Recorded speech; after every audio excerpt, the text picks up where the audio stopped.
Hi, guys. Hello.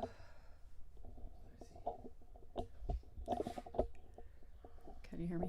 Check. Check. I was to make sure you can actually hear me this time. I guess I do talk low. Hello. Okay. Check. Check. I think we are live. Are we? It doesn't look like it. I don't see us. Yeah, there's a lag. That's still, I mean, that's a pretty big lag. Usually it's live. Okay, there we go. Okay. There What's up? I'm Bobo J, and today. Oh, that's why. Okay. Hello, check. Check. Hi, guys. So. Oh, yeah, it works. Okay, we're good. Okay. Why is my phone not oriented? Okay, happy Sunday, friends. Happy Sunday. It is a gorgeous Sunday where we're at today. I hope everybody's had a good week.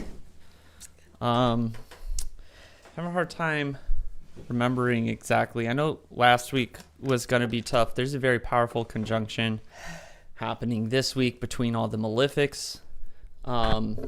And that's going to be kind of the central theme astrologically in the next week, especially with Mercury. Mercury is getting brutalized out there this week. He's turned into a malefic because of this conjunction, and then he's going to have a lot of negative aspects. But today is the last day of Aries season, and we're going into Taurus season, which I am extremely excited about. Yes. I love Taurus season. Yeah, I wonder why. Yes. And so today we're talking about the Hylemorphe, which is kind of, it's not a mythological figure. It's just a word that I've been using. My live chat isn't working. Where? It's just a word that I've been using to represent a concept by Aristotle. So we're actually going to be doing a reading from a little bit of modern scholarship on Aristotle's theories of heliomorphism. And the reason that we're doing this is because Taurus season is Venus season. And Venus is about to leave Taurus and enter Gemini, but the sun will be in Taurus. And there is a really high level mystery that is incorporated into Venus, especially within her relevant mythologies when we're talking about Aphrodite. So Dr. Stone's going to be doing a little bit of her sermon on Aphrodite It's Psyche. and Psyche. Psyche. And there is a relationship to this mystery in Ovid's Metamorphoses, specifically within the instruction or the mythology of Pygmalion. I'm not going to be doing that reading today just because I didn't want it to be too long, but hopefully we'll be able to approach this higher divine mystery of Venus, because I feel like a lot of people, especially when we use Venus for magic, Venus has a lot of dominion over those things that we like for practical magic, love, sex, luxury, partying, friends, all that kind of fun stuff. And so a lot of times we miss what the higher mystery of Venus is. And we do have to remember that Venus is an elevated, she's beyond Mercury, right? So what is Venus's mystery? What is Aphrodite's mystery beyond just those practical magic things that we associate her with, like beauty and harmony and that kind of thing? So we'll be exploring that today, which I'm pretty excited about. It's something to think about. My favorite way to approach these mysteries of Venus is through practical magic. So when we do practical magic with Aphrodite, with Venus, we really need to be contemplating and thinking on what exactly that is reflecting about the creation, the creator, and our role in the cosmos. So I can't get my live chat to work. Really? Yeah. Okay, X out of the app and come back in it. Yeah. Ooh. It is. So it's snowing in New York, apparently, I guess. And here it's like 90 degrees. It's crazy. It's super hot. Okay.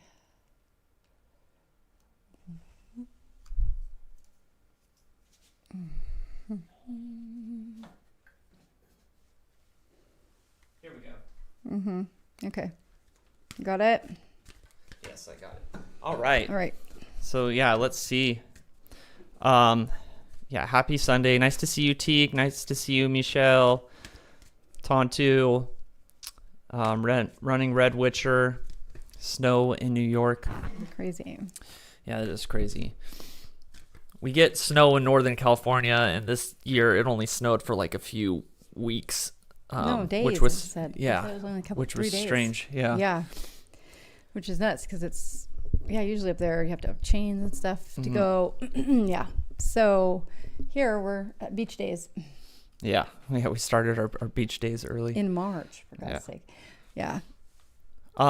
So there has been a lot of progress that's being made for the initiates that are here, that are going through the initiation cycle. I just want to give a shout out that all of them are doing great work, and us as a temple community together, we should constantly be keeping them in our thoughts and in our prayers as they push through something that is very serious. I don't think I've ever seen a group of people take something like this so seriously. Everybody is it's really so great. committed and making the right decisions and doing the right things, and they're starting to reap the magic from it. And I just wanted to give them a shout out because I'm just so absolutely impressed. I'm very proud of the work that they're doing, and I'm incredibly grateful to get to work with them.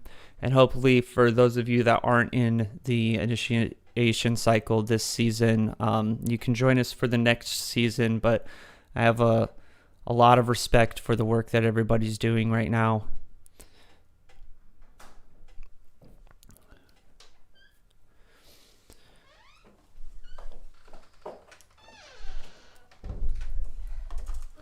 Are you okay? Yeah. All right. Awesome. Sorry. Okay. And so I think the way that we're going to approach everything this week, we're going to do our invocation within the guided hypnosis session. We're going to do the sermons and the readings before we do the guided hypnosis and the invocation, and then we will move into the psychic hour. Just that way, because we're going to be talking about some dense material. That way, in the guided meditation, you have something to contemplate and unlock. So, right.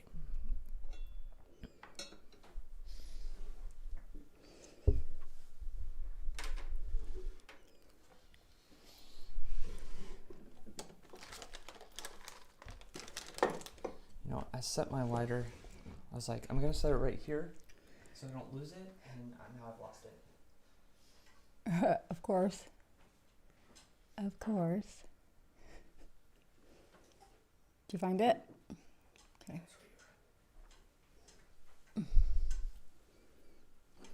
All right.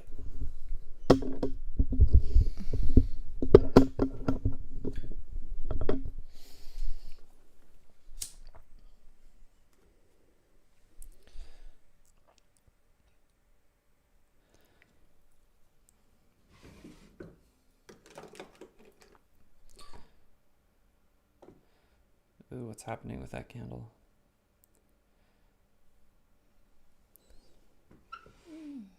Uh-oh. It's coming. Oh. It's coming back.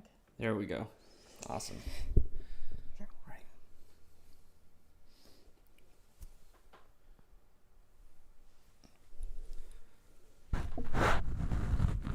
Shin is of fire of heaven.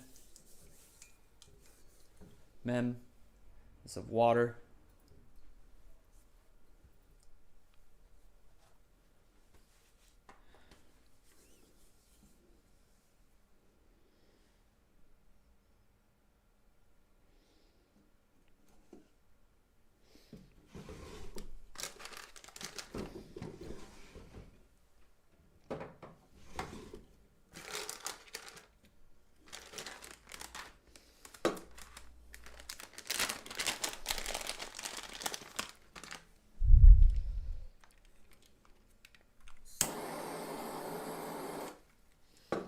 And it is Aleph that decides between them.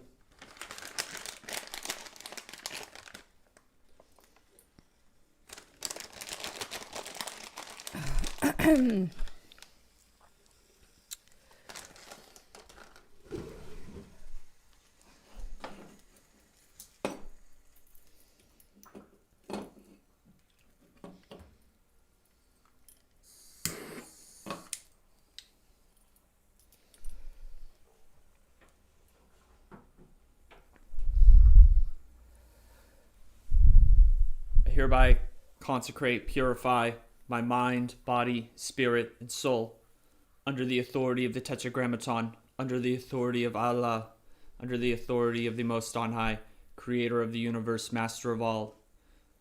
Yodevalve.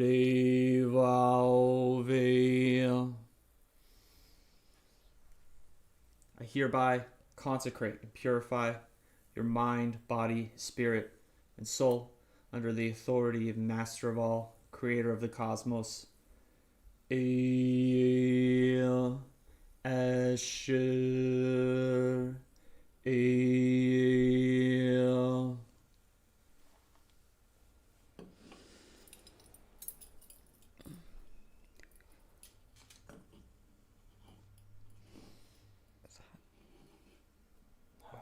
Beautiful.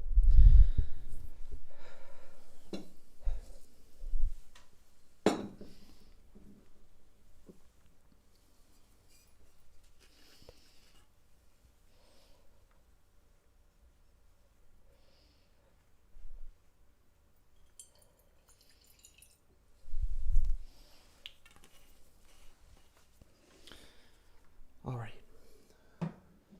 So we're going to start our readings first. During this part, we can just kind of like sit and try to get calm. We're going to do this first before we start the meditation because this is going to get pretty dense and it might be helpful to have this information in your head before you enter into the hypnosis session. All right, you want to go? Okay. Yeah. You can stand front and center. Yeah, well, hang on. Adjust this really quick. I got it.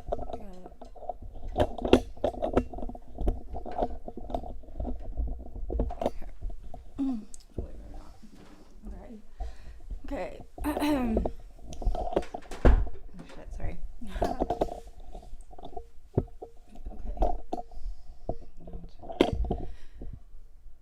Okay. Alright. Oh, that's too far. Again, this candle.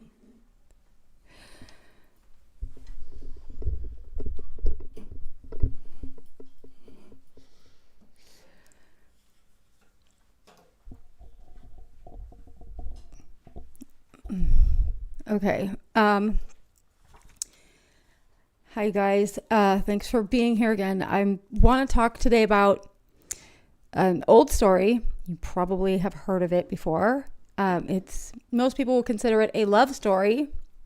And that's not incorrect, but it's not the entire picture. Underneath the romance and the myth of Cupid and Psyche is one of the most authentic maps of human transformation ever written. The version most people know comes to us through Apollos, and in the Metamorphosis, sometimes referred to as the Golden Ass, written in the 2nd century CE. It is a story about what it actually costs to become who you are meant to be. And let me just go ahead and give you a warning that the becoming exacts a heavy price. Psyche was a mortal woman, so beautiful that people began to worship her instead of Aphrodite. And this is where her trouble began because, and as I'm sure some of you watching can relate, sometimes when you carry something extraordinary, the world doesn't celebrate it. Sometimes the very gift that was supposed to be your blessing becomes the thing that isolates you, threatens you, and sets your entire life on fire. Aphrodite was exceedingly furious at being displaced in favor of Psyche. So she sent her son Eros, whom we know as Cupid, to make Psyche fall in love with something low and wretched. Instead, Eros fell in love with her himself. So he carries her away to a hidden palace. There she is given comfort, luxury, and a kind of safety. But with one condition: she must not look directly at the one who loves her. He comes only at night. She is held, provided for, even cherished, but she's not allowed to see clearly. And this is the first stage of many human lives: to live inside something that sustains you, but you do not fully understand. This is the first stage of transformation that most of us know intimately. We are living inside something we cannot fully see yet. Be it a relationship, a pattern, a belief about ourselves, or a situation that feels safe enough, but only if you agree not to ask too many questions. It appears safe, yet it requires us to stay in the dark to maintain it. That kind of life can feel protected. It can even feel blessed, but it is still a life lived in partial darkness. Psyche's sisters then come to visit her, and they plant fear and doubt in her mind. What if what you cannot see is something monstrous and awful? And so one night, lamp in hand, Psyche does what human beings have always done when doubt and truth collide. She held the light over her sleeping beloved and saw not a monster but a god, something more beautiful and true than she had ever imagined. But in that moment, her hand trembles and she spills hot oil on him. Eros wakes and he leaves. And transformation most often has a moment like this, when we wake up. But waking up has consequences. And this is what a lot of you probably need to hear, because we're taught that clarity will immediately set things free in a clean, uplifting, and painless way. But we all know that life is much less sentimental and the truth is much harsher. The moment you finally shine the light on your own life, something breaks and something ends. The comfortable arrangement can no longer survive the light. You are left standing in the open air with no shelter, no certainty, and no way back to the life that you had before. I'm here to tell you that this is not failure. This is initiation. Psyche did not fail, yet her palace vanished. Her love was gone, and she was alone with nothing. And now she knew exactly what she had lost. One might think that this loss would have been enough to appease Aphrodite, but she was not finished. Next, she came for Psyche not with words of comfort, but with 4 impossible tasks. Sort an enormous mountain of mixed seeds by the morning. Gather a golden fleece from violent, deadly rams. Fill a crystal flask from the source of the rivers to the underworld, waters so dangerous that even the gods feared them. And finally, to descend into the underworld itself and to bring back a box of Persephone's beauty. Now, I know these tasks may sound fantastical, but they were not random fairy tale obstacles. These are spiritual tasks, psychological tasks, and even soul tasks. The first task is discernment. Sorting the seeds means learning to tell one thing from another, truth from deception, nourishment from poison, what belongs to you from what never did. And this work is slow, it's tedious and humble.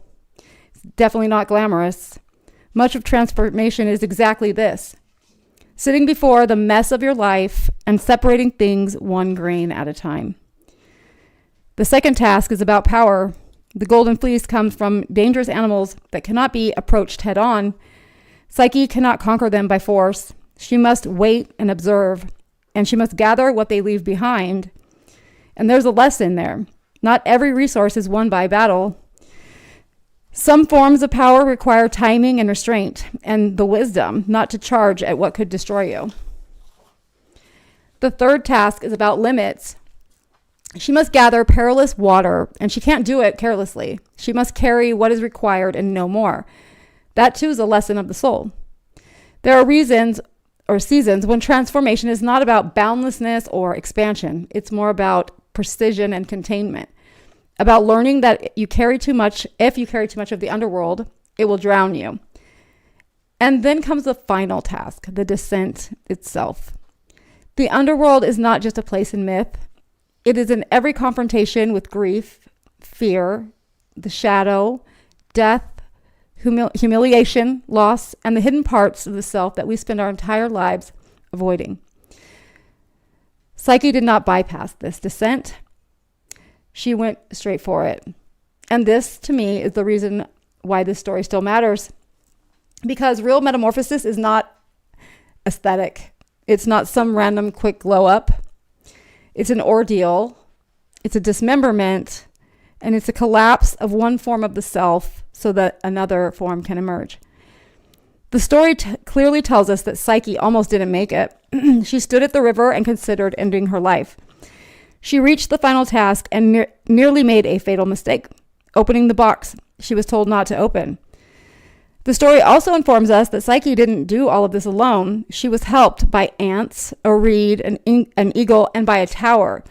Help came from small things that were overlooked and things that were strange. Help came from the margins. And that matters because in periods of true transformation, the help that saves you often does not look grand. It may not come from the powerful. It may not come from the people that you expected it to. Instead, it may come from some quiet insight, regular discipline.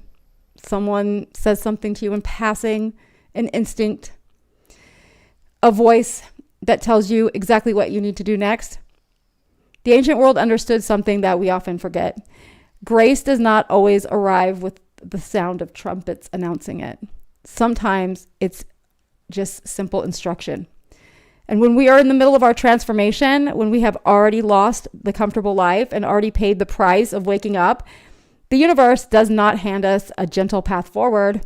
Nope, it hands us a mountain of mixed seeds.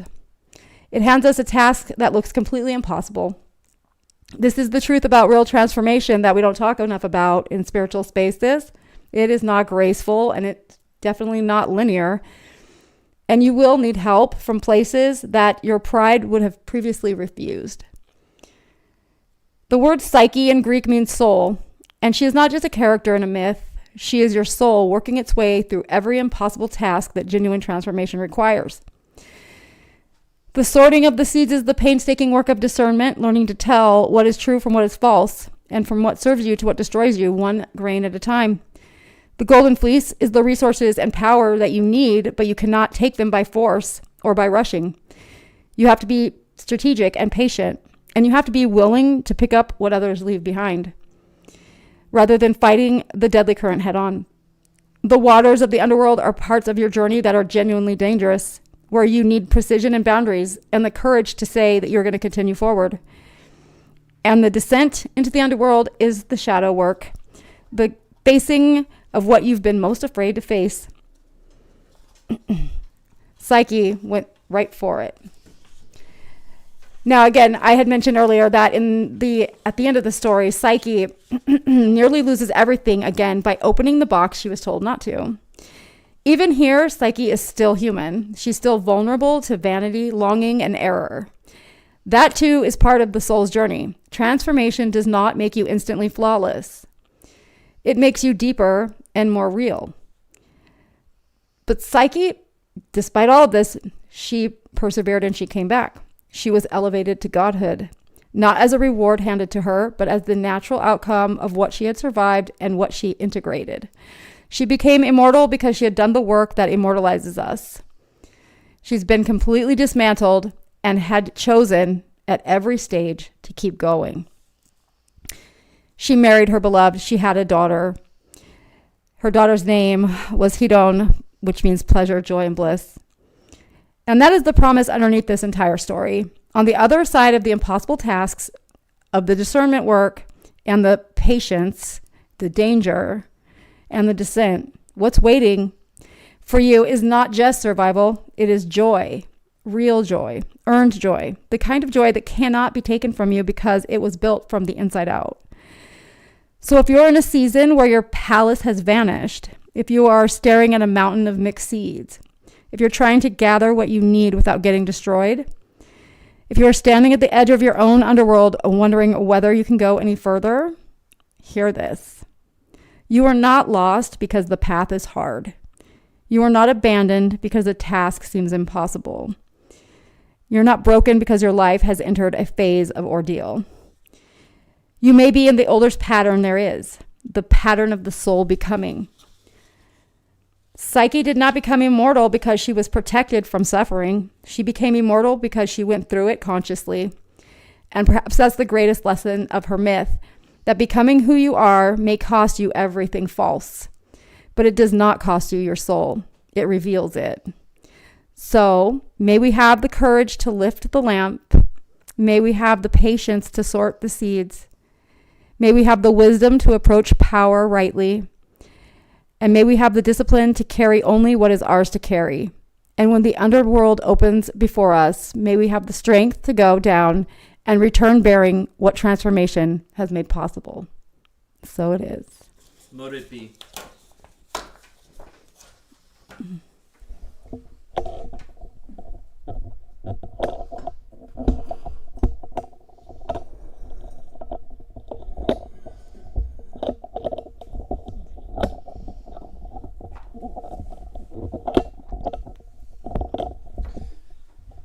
All right, thank you, Dr. Stone. Mm-hmm. I'll be here all week. Yeah. So, is it Dr. Stone? She talked about it a little bit, but it's important to recognize that suke or psyche is how is the Greek word for soul, and we get psychology from that word, right? And so the soul is understood to be the hierarchical ordering of consciousness, right? As kind of the intelligence of conscious being. And so in modern psychology or psychiatry, there is this assumption that it is generated from the material, right? It is a result of electrical synapses in your brain. However, this is just the general assumption. This question of what is consciousness is a lot more complex, and nobody actually does have an answer. You'd be hard-pressed to find any scientist that's willing to make the hardline claim that consciousness is a result of this. This is just what we assume, right? So the suke in psychology is a study of the soul, right?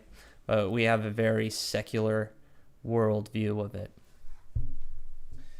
But this brings us to the title of this, and it's called the Hylemorphe, right? And so the title, the Hylemorphe, makes it sound like it's some kind of like monster, and that's just something that I've been saying recently. Hylemorphe is the word for Aristotle's understanding of matter and form. So we talk a lot about on the channel. I'm constantly talking about form and that world of forms, and it's from a Platonic perspective. But as wizards and witches and occultists, a lot of our tradition, the majority of our tradition, was the development of magic was developed by people that kind of sided with Aristotle instead of Plato. A lot of the mechanics of magic come from Aristotelian metaphysics and physics. And so it is important that we understand these concepts. And so when we lean into mystical practice, when we're talking about ascent or descent, mystical union with the one or God, this is where everything kind of leans into Plato, right? That there is a type of heaven.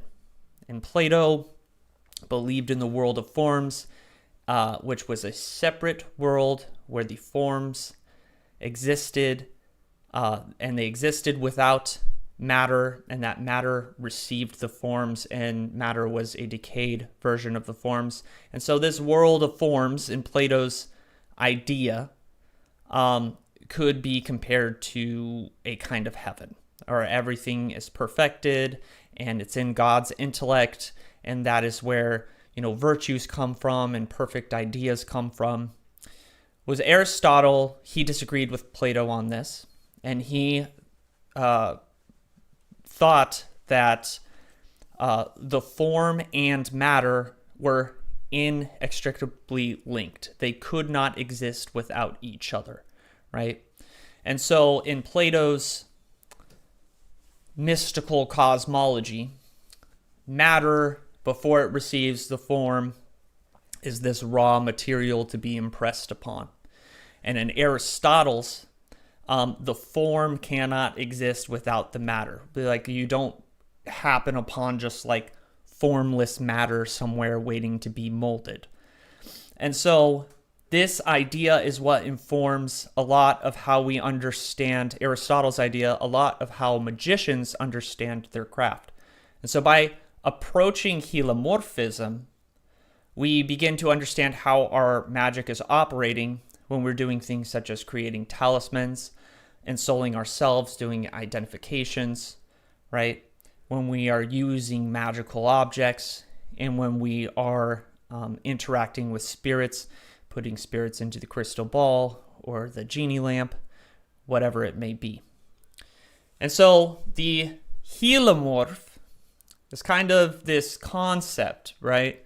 This concept that I'm giving almost like the androgen. It is form and matter at once. And now Venus in Taurus, like Taurus, is a sign of the material, and Venus is a sign of the feminine, right? And the feminine in relationship to womanhood.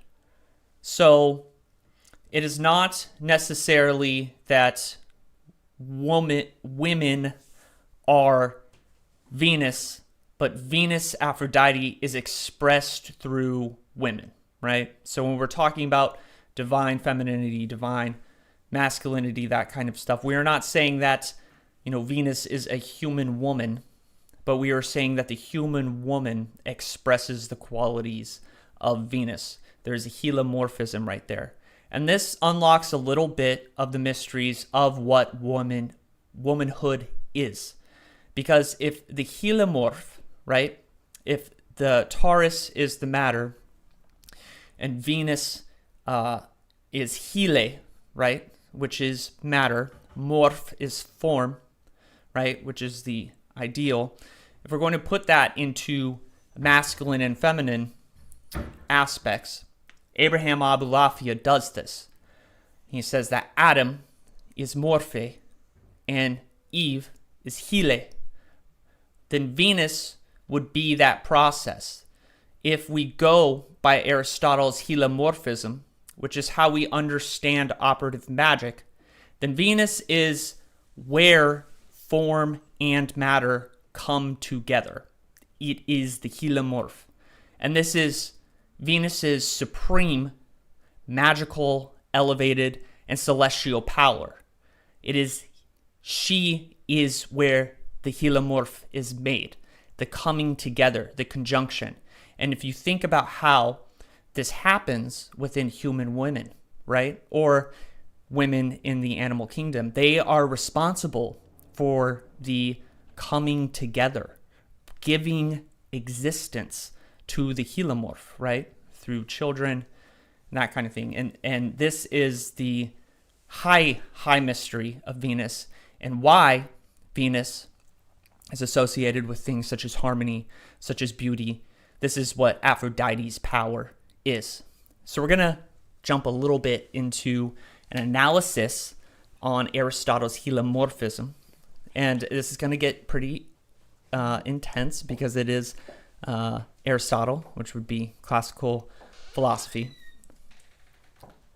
So the pre-Socratic philosophers, that is the philosophers that came before Socrates, before the lineage of Socrates to Plato to Aristotle, as Aristotle called them, searched for the principles and origins of natural phenomena, that is, the fundamental constituents of all natural objects. So they're trying to approach a sciencey physics with this. In metaphysics, Aristotle reviews the different pre-Socratic proposals about the nature of these principles and develops his own position with regard to them, which he also developed in his book Physics. A thing may be said to be in different senses, but the primary sense is the substance. So substance would be, we understand in physics now that we have atoms, we have an atomic theory, that's what everything is made of, right? But the philosophers went against the atomic theory of Democritus, and everybody kind of favored an idea of substance. A thing may be, in physics, Aristotle deals with the movements and changes happening in substances. These are of different types: qualitative, quantitative, and local, all three inhering substances. And a fourth type, the generation or corruption of the very substance. So this would be when something is growing and something is decaying. This fourth type calls for a different subject from the substance. He concludes, if then we grant that the things of nature have ultimate determinants and principles which constitute them, and also that we can speak of them coming to be, not in an incidental but in essential sense, then it is obvious that they are composed, in every case, of the underlying subject and the form, morphe, which their defining properties give to it. He calls this underlying subject of substantial changes Hyle, ultimate, underlying, or prime matter. Aquinas, so Thomas Aquinas, is arguably the greatest Christian theologian of all time. His book, he was a medieval theologian. His book, Summa Theologica, is still taught in basically every Christian seminary, at least within the old churches. The Protestants don't teach that. Aquinas is clear in sustaining the essentiality, pure potentiality, formlessness, and absolute inseparability from form of prime matter. For Aristotle, the substantial composition does not imply that matter and form are parts of the substance. They cannot exist if severed from the whole. He affirms, the final matter and the form are one and the same thing, the one potentially and the other actually. So form and matter right here is potential and actualization. The form is the primary cause, the actuality of being, the unifier of the substance, and it is not an element but a principle. Aristotle applies his theory of hylemorphism to living beings. For him, psyche, soul, is the first actuality of a natural organic body. That is, this would mean the soul is the cause of the body. So this would be before your incarnation, the soul is the perfect form, is what brings your body together. It provides actuality, identity, and persistence to the living being. It is the ontological energy. The body, according to Aristotle, is not remote matter, the chemical stuff, what Descartes considers the body, but the proximate matter, which is the ensouled body. The body does not exist outside an ensouled body. Body and soul only exist as a living being. An ensouled body, which is not body or soul, or a composite of both, as if they were different entities, but they are an ontological unity. They are not united accidentally. Soul and body are one as form and matter are one, and the actions are from the unity. So here's a quote from Aristotle's On the Soul. It is not necessary to ask whether soul and body are one, just as it is not necessary to ask whether the wax and its shape are one, nor generally whether the matter of each thing and that of which it is matter are one. For even if one and being are spoken of in several ways, what is properly so spoken of is the actuality. They are one at the level of the substance, which is the living being, and they are two at the level of principles. But they do not outlive if separated. In a sense, we have dualism, but it is not Cartesian dualism in which two different substances are accidentally united. Consequently, the activities of living beings, including human beings, are not of the soul or of the body, they are the activities of the whole. Human beings are psychophysical wholes. The natural philosopher and the logician will, in every case, offer different definitions. In answer to question, what is anger? The latter will call it a craving for retaliation or something of the sort. The former will describe it as a surging of the blood and heat around the heart. The one is describing the matter, and the other the form or formula of the essence. So we see in this understanding of Aristotle's Hylemorphism, what does this mean for us magically? Now, Aristotle, he did not believe in reincarnation. It was because of the development of this theory, because he's very much that the soul and the body are one. And so if they are one, then, once the body's gone, the soul cannot live on. However, when we talk about operative magic and how to use magic, this is necessarily the act that we are engaging in creation. And this is what we are doing when we approach Venus, when we use practical magic, when we work with Aphrodite, right? Why is Venus of harmony? Why is Venus of beauty? Because the perfect matter, the matter that we are utilizing when we are utilizing our herbs, or we are making our talismans or drawing sigils, what is happening in there is this union that is happening. And that creative process, that process of creation, is the same process that God himself engages in when he created Adam and Eve, when he created the human body, when he created the perfect form.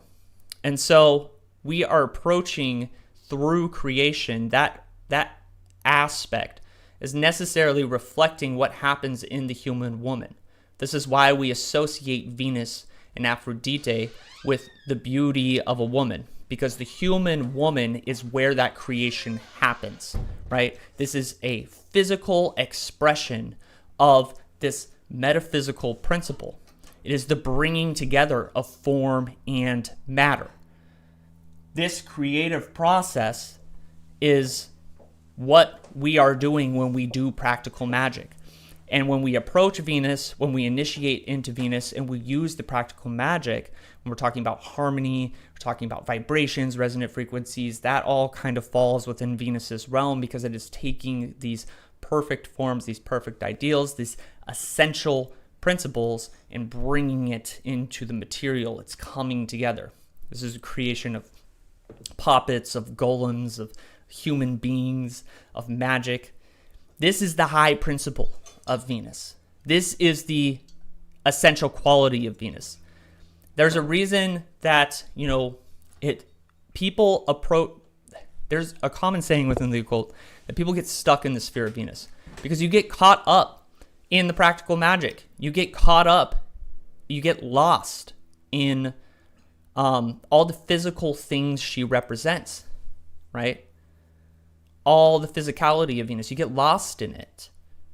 And you never get close to her transcendent principle. You never get close to why it's working. You never get close to why she is above Luna, the divine feminine, and Mercury, the messenger of the gods. If on the ascent she is beyond these two, then she must be approaching something incredibly high, right? If she is above the divine feminine and above the messenger of God himself in the ascent, what is that high principle? And it is the Hylemorphe. It is the union of matter and form. And the Kabbalist, the great Kabbalist, Abraham Abulafia, he assigns this to Adam and Eve. And we see in all the spiritual literature, all the spiritual texts, that God commands, this happens in the Hermetic text, it happens within the Abrahamic text, that God commands man and woman to multiply. Why is that so important to God, right? If we are expressions of the highest creator, and if we are to engage in creating, of course, the repetition of that act, the creation of the Hylemorphe, Our children are Hylemorphs. We are Hylemorphs. As magicians, every magical action is a Hylemorphe. And this is why to magic, materials and rituals are so important. To the mystic, all you need is a empty cave, maybe a prayer mat. You know, that's all you need to the mystic, because they're not involved in that process. As magicians, you know, a lot of people, like we can be seen as consumers, right?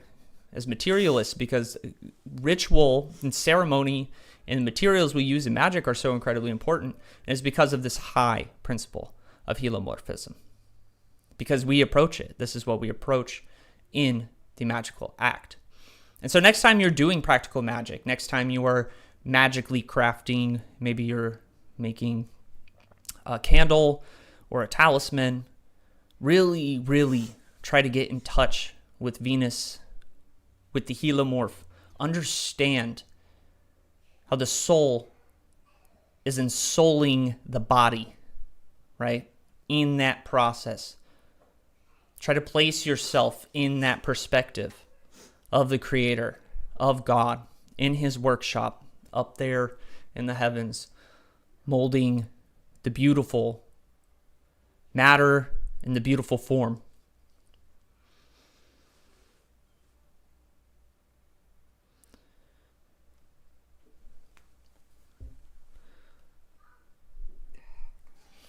Hello, friends.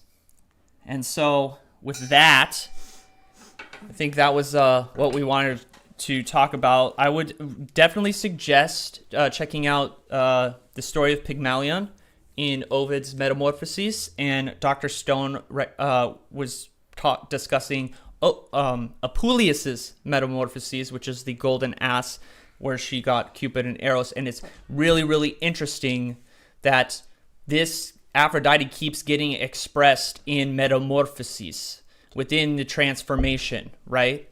And like, this is Venus, this is the helomorph, that kind of thing. So for further reading to understand, to really come into contact with those mysteries, those high mysteries of Venus, okay?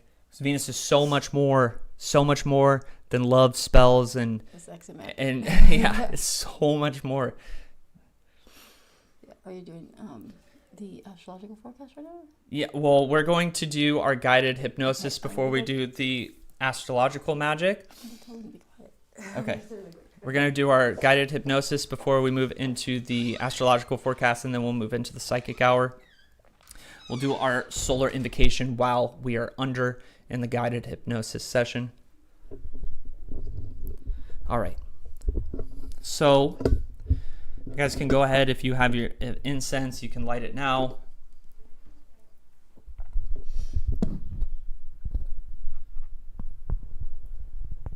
Thank you, James. I'm reading your guys' messages right now, and we will address them once we move into the psychic hour.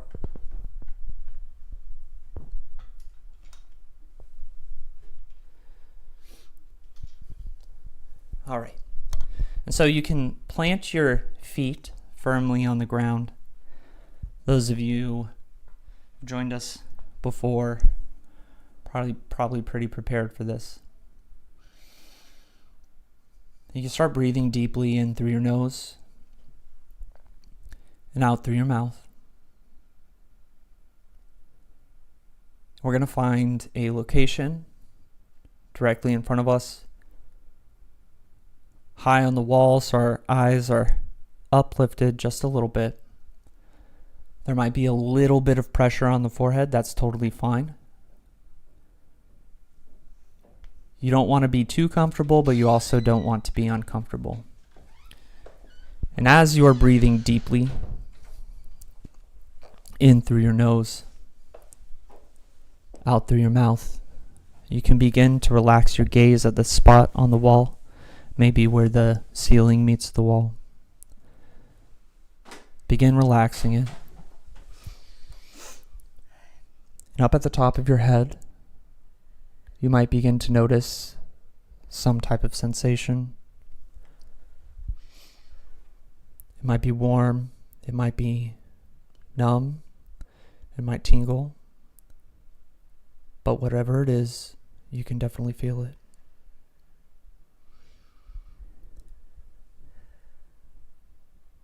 And that sensation starts to slowly spread as you breathe in deeply, in and out.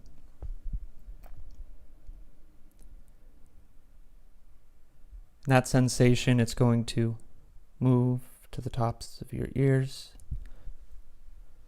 towards your eyelids,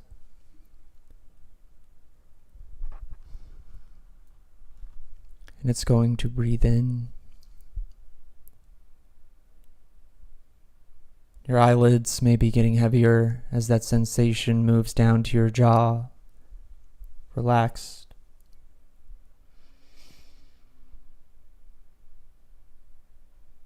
Down through your neck, to the tops of your shoulders. Your body may start feeling heavier, more relaxed with every breath, deeper and deeper. That sensation, it's moving through your arms. And as it moves through your arms become incredibly relaxed. Your muscles may feel warm. Your body may feel heavier. And we can just allow ourselves to shut off our arms as the sensation begins to move through our torso. In and out. Descending deeper, deeper, so deep.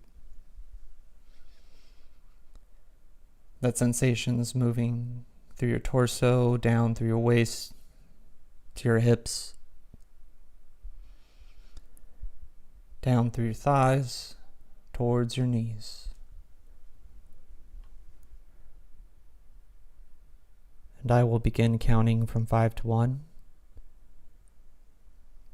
And at 1, with your permission, you will reach peak suggestibility. I'll snap my fingers. You will enter to a deep state of hypnosis. 5, the sensation moves down from your knees into your calves. 4, relaxed, heavy. 3, towards your ankles. 2, on the threshold. And 1, deep sleep. Deep sleep.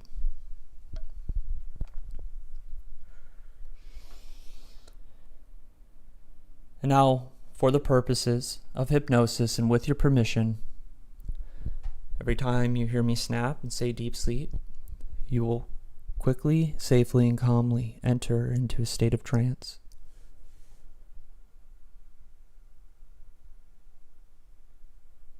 And here in this state, you're safe, in control, receptive. Your thoughts may be slower, clearer.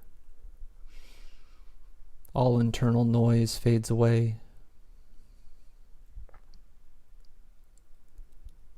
Feel comfortable, relaxed. Your body rejuvenated.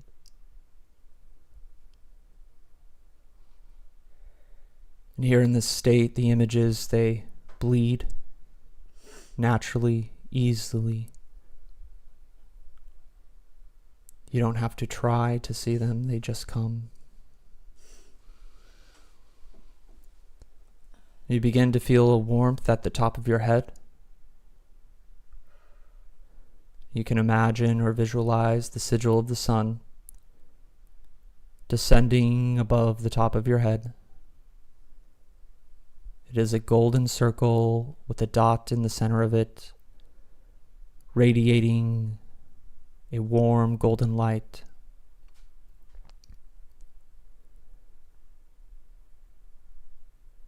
And here in this state, you can let that sigil in through the top of your head, into that cavity in your head. And as the sigil descends through the top of your head, cast light to all your thoughts, to your mind. It combusts all darkness, all dross. Your mind feels lighter, easier, brighter. All fears and anxieties, shadows are cast away to reveal just how minuscule and small they actually are.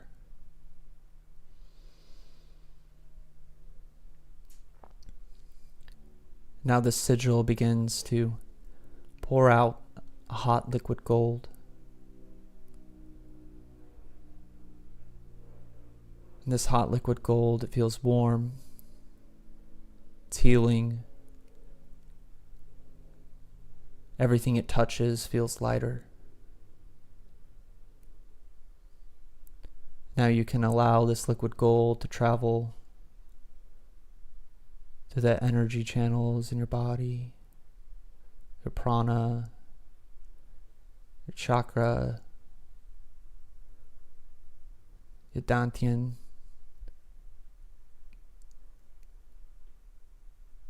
It also travels through the veins and arteries in your body, clearing out all blockages.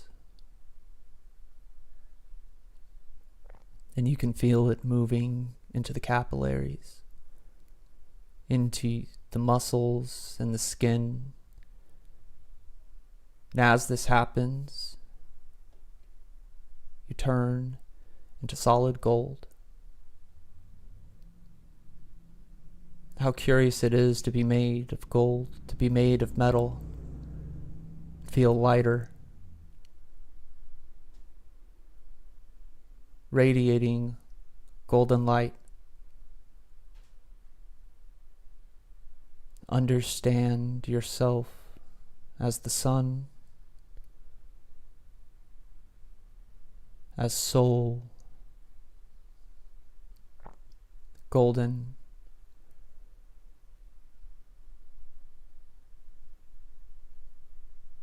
And I will begin our invocation of the sun. While I invoke the sun and its powers, you can allow those names, allow his powers to come through you in this state.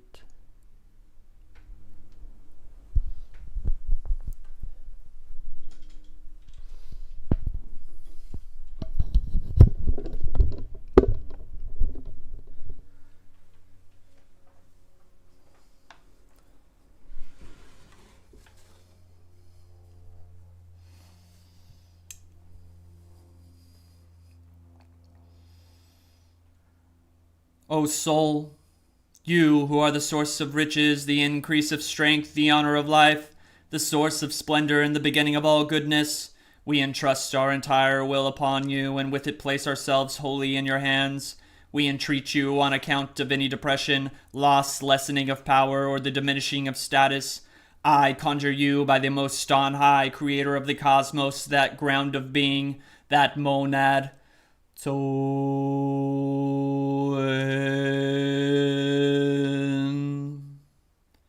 is the mover of your motions and the giver of your power, through whom you accomplish your actions, by the obedience with which you obey that master of the universe, by the reason you have for helping and saving those who throw themselves at you and your will, that is, those who pray to you and supplicate you with a clear and pure intent, and by the dominion and capability that God granted you over the planets, turn yourself unto me and liberate our will. Carry it away from worry and sad contemplations. Lead us into power station and fortifications. Grant that those who seek to cast darkness at us come to our obedience and dominion. May you deign to grant the power and strength of your splendor and excellence, by which we may find fortune and influence in working upon this material earth. I conjure you by your hidden and concealed noble qualities, by the influence you have in the order of motion, by the influence, power, strength, and the works you govern upon the generation of things in this world, by your piety, which reaches the meek, by your fortune, which reaches the great, by your fidelity and legality, which you have towards Master of all, Creator of the universe, who has granted competence to you and beseeching to you, by the ways and paths of the heavens, which have no parallel upon this earth. I conjure you by all your names. Yazimiz.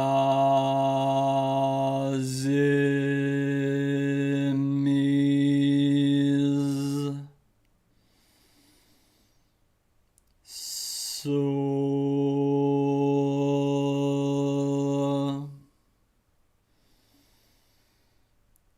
Mahir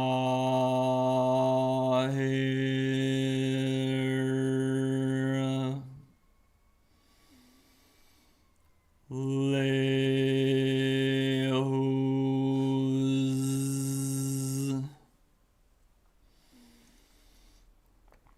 Araz.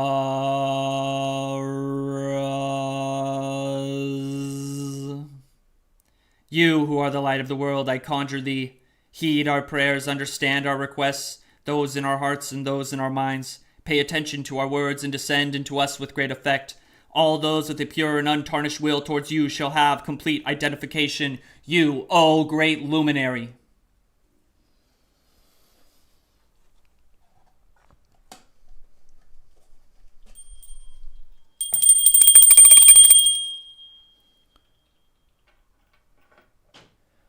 O soul, enter into the hearts and the minds of those gathered with us today here in this Temple Kht service as we gather with you every Sunday.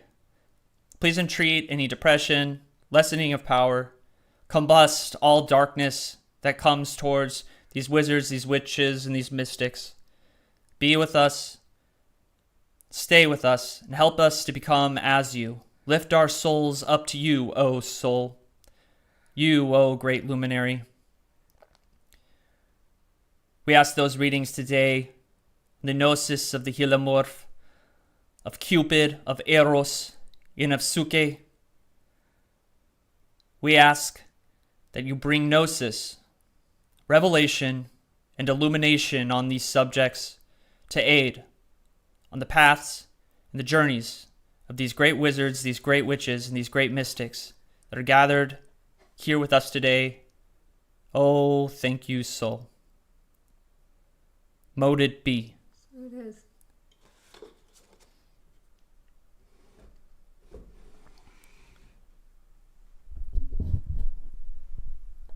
I call upon you, O great magician.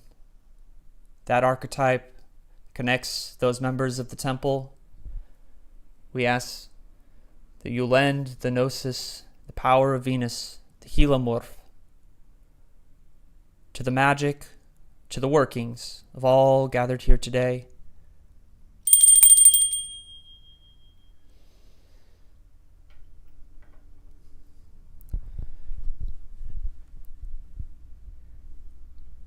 We will begin our ascent back up. Notice how your body is gold. Allow yourself to receive the sun. Carry him with you for the rest of the week. 1, ascending. 2, body coming back online. 3, holding on to images, gnosis, revelations. 4, feeling refreshed, rejuvenated, relaxed. And 5, eyes open, wide awake. 1, 2, 3, 4, 5, eyes open, wide awake.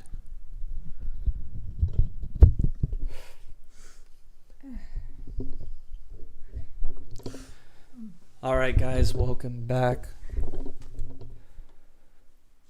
So I hope that was of some benefit to you all.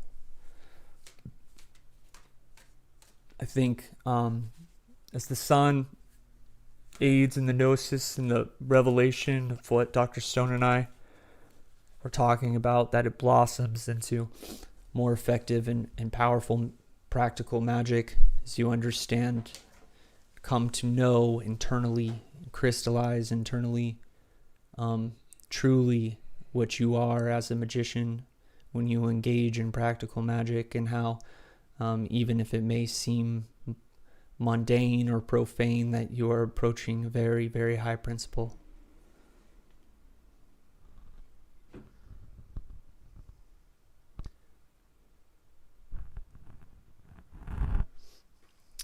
It's okay, Cross. If you give it a few sessions, it'll start to work. I was just answering that right now. And thank you, running Red Witcher, about my dress. I appreciate that.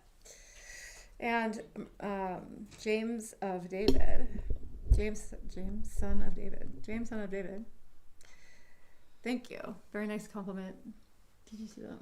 Yes, Yeah. I did. Yes, thank you. We're going to move a little bit into the astrological forecast, and then we'll go into the psychic hour, open up for conversations. We'll answer everything you guys have been saying. Then you can ask any questions. We'll give readings, that kind of thing.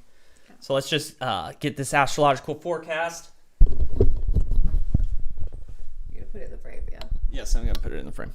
All right, cool. So I think this is easier. Yes. Yeah, like it's a lot easier to see yeah. now that I'm doing it this way.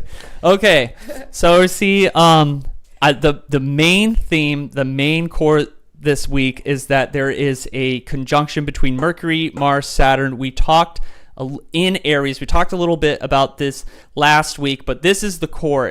What happens to Mercury in this conjunction is that he becomes malefic. Right? He becomes an accuser. He becomes poisonous of his words. He becomes a thief, a liar, that kind of thing. But Saturn in Aries, Saturn is in detriment. Saturn is limited in Aries. He doesn't do too well in Aries. He's in, but Mars right here does extremely well in Aries. He is the ruler of Aries, the lord of Aries, right? So he's going to, Mars is in high power here. So the power planet in this conjunction is going to be Mars, the ambition of Mars. These two planets, Mars and Saturn, as malefics coming together, Mars is going to overtake Saturn a little bit, but Saturn, he's just struggling right now. He's not in full power, but Saturn in Aries is a kind of tower energy, right? It's kind of like raise everything, like let's get the end. And we see this kind of being expressed in geopolitics right now. Just let's get the necessary end out of the way. So this conjunction right here is what, like, this is a lot of maleficence. So this is what we are kind of like looking out for the rest of the week. It comes into exact high power tomorrow on Monday, right? So Monday, that is when the orbital is all within 0 degrees. They're all aligned with each other.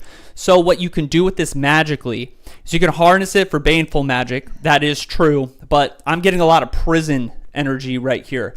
And what is prison energy for a magician, right? There are things that we can do, right?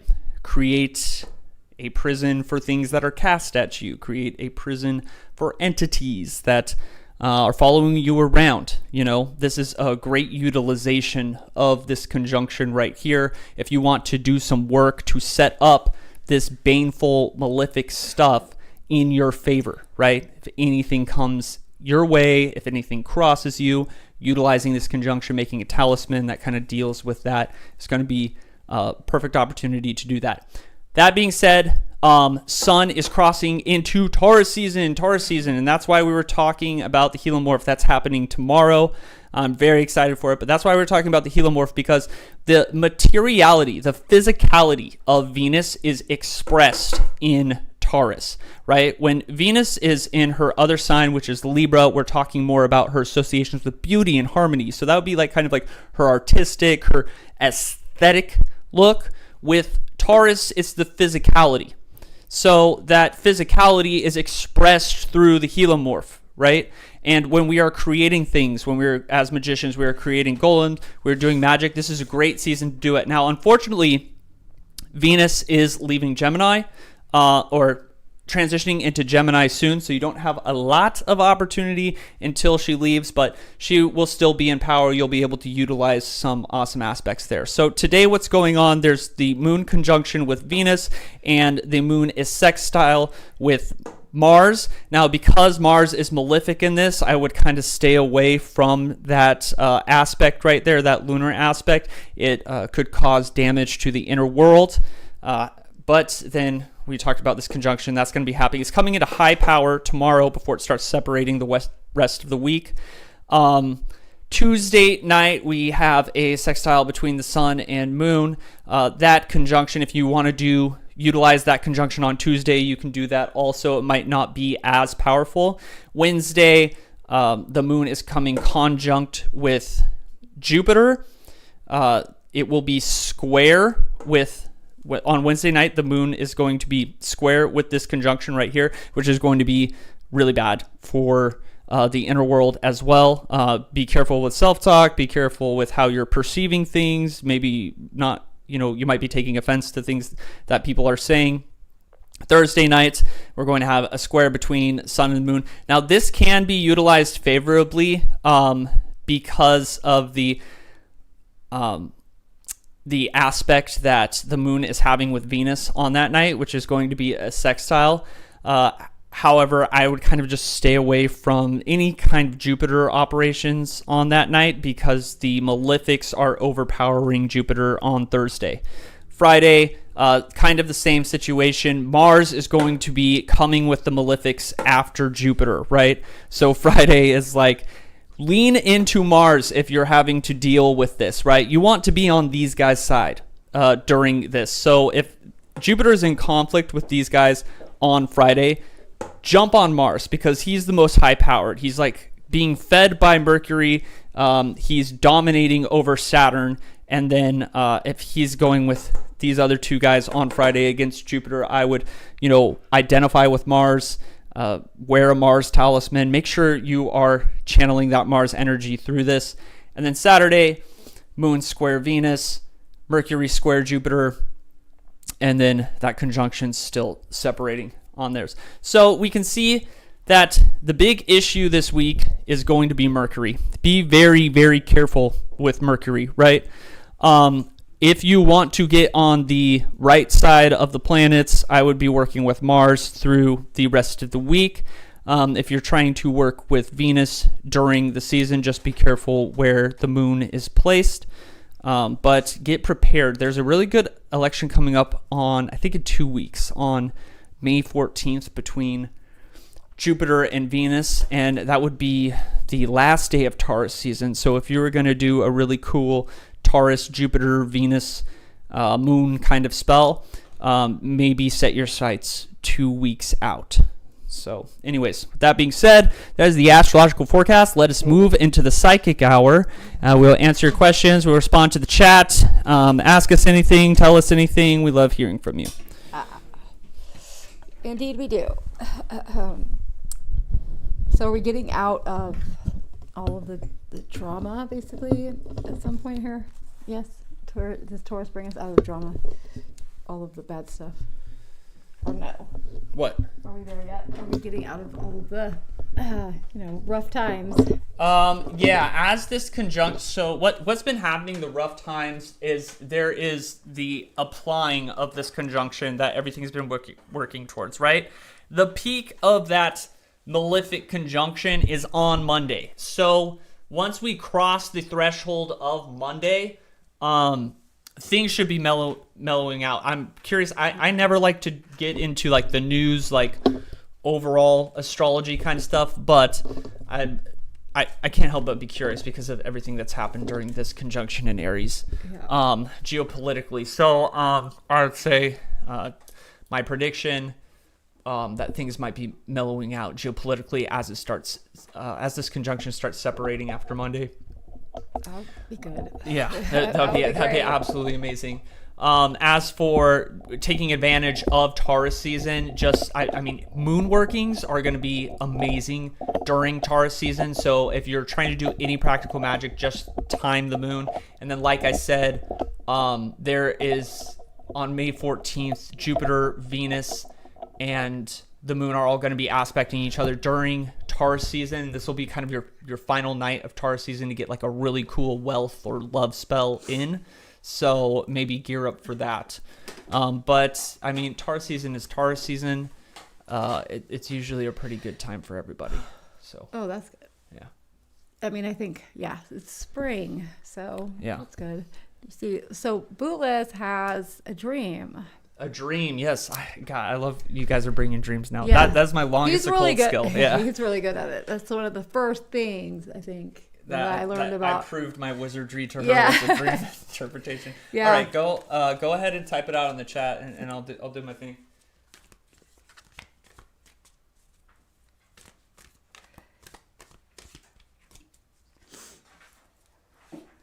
Okay.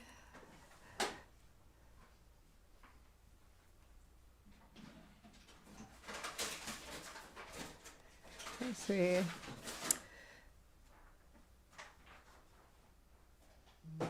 That's funny, Marlon.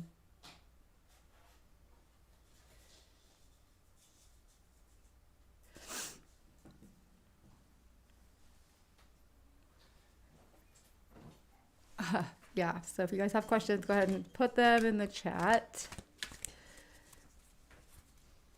If you want a tarot reading or psychic reading, whatever reading you want, type it in the chat. Yeah, so the Aries stellium, I see that there's a pressure to do massive action, but no directionality, like some sort of cosmic constipation. Yeah, so the way that I understand, I mean, I think most conspiracy theorists understand Saturn in this context too, and Gnostics, that he is the prison warden, he is the jailer, right? The magician knows that he is the jailer that hands you the key to get out of the jail, but you can take advantage of that stellium. I mean, like make a talisman, and you're not going to see something like this stellium. I don't think for the rest of your life, maybe.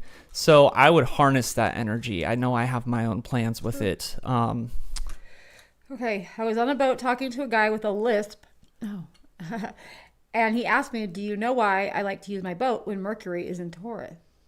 I said no. And he said, because otherwise I might think. I didn't realize it was a joke until later in the dream. I'm fascinated that part of my brain can tell a joke and another part of my brain can be surprised by the punchline. That's actually interesting. Was that a spirit guide?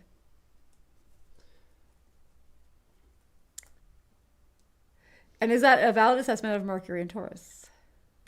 Yeah, it's a very comical assessment, that's for sure. Okay. It makes sense, yeah. Okay, so hang on, let me go. So James, son of David, would be interested in a tarot reading, looking for general, if possible. Okay, for James, son of David. Okay, I'm gonna move this again.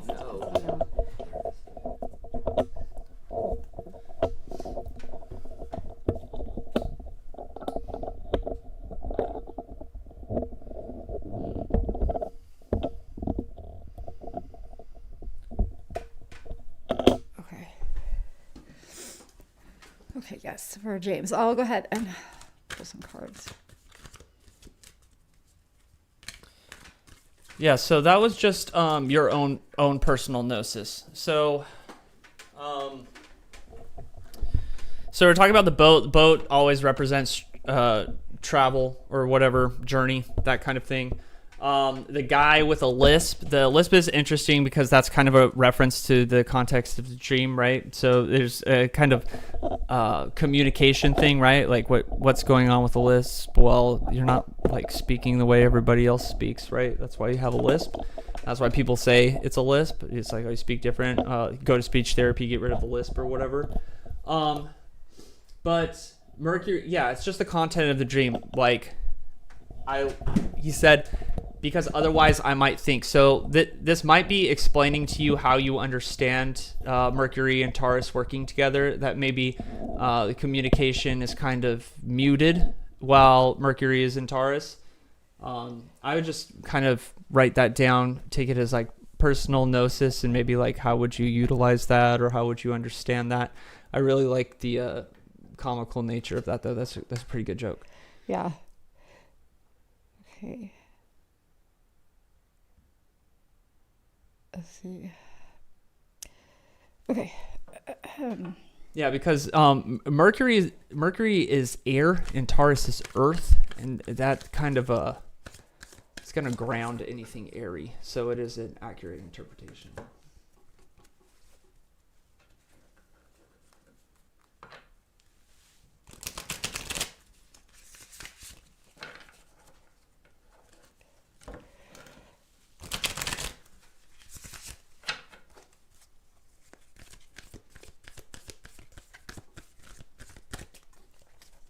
Would be interested looking for a general I'm reading. doing that right now. You're doing that Yeah. right now? Does Spirit think my plan to move in with my partner in August a decent plan? All right. Oh.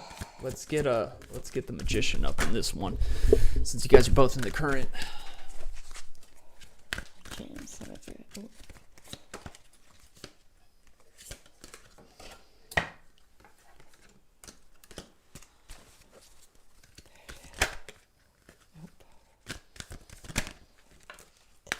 Damn.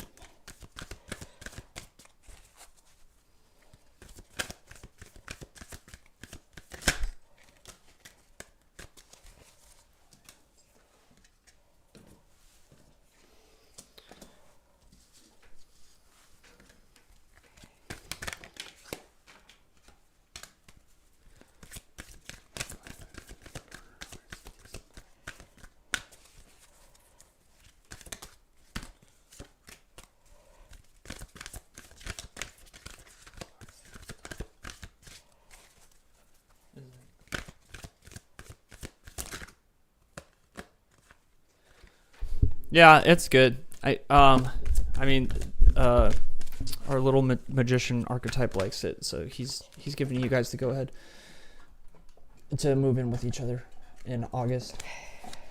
That kind of stuff, though, I don't know. I don't like to leave that up to the spirits. I tell them, it's my life. I do what I want to do. What are you talking about? Yeah, okay. Yeah, what? You're funny. You're funny. Okay.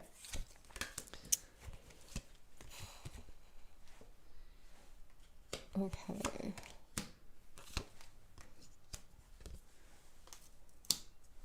Oh, okay. So for James, son of David.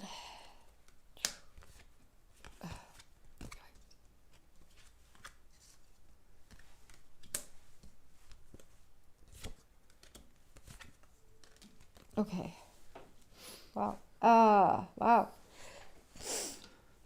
Okay. Well, shit. Okay, for James, you got a lot of swords here.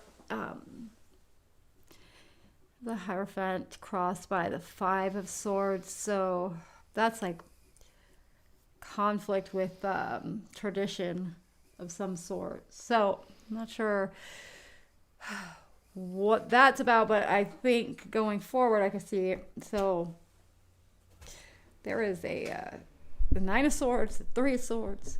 Jeez. So I don't know. It looks like there's some kind of. Oh, sorry. I forgot my mic's far away. Sorry. It looks like there is some type of upset. I don't know. There's a conflict within the self of something about tradition or doing things by the book or something. There's some kind of conflict there because you have 5 of Swords. So this is unnecessary fighting, but it's usually internal.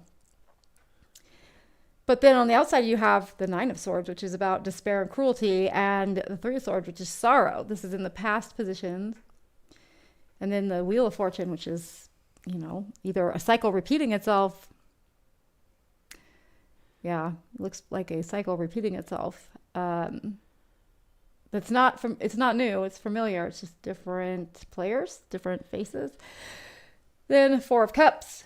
So right now it's like, I don't know, it looks like it's kind of maybe leveled out a bit, but then the position currently is still 10 of Swords.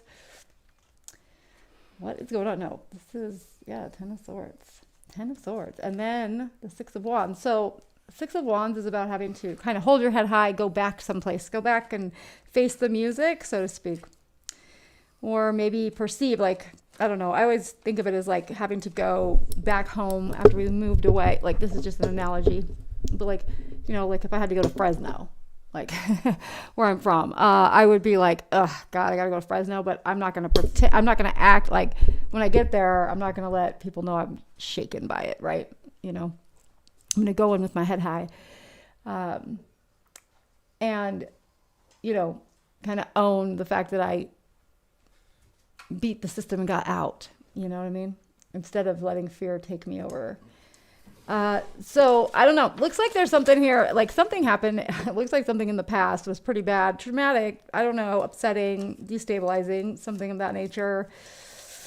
You know, geez, it's but going forward, you have Prince of Swords. So, like, what this is telling me is that from whatever this experience is, you have earned an elevation of kind of your emotion, you know, your psychological, emotional, spiritual kind of level or status. It's like this is your level, like it's taught you something to go forward with, all right? Like to be quick to cut out bullshit, to be quick to see through things that perhaps you would prefer to ignore, like the sermon I gave about how you stay in situations that we don't fully understand because it's more comfortable to just be ignorant about it than it is to actually look into it, right?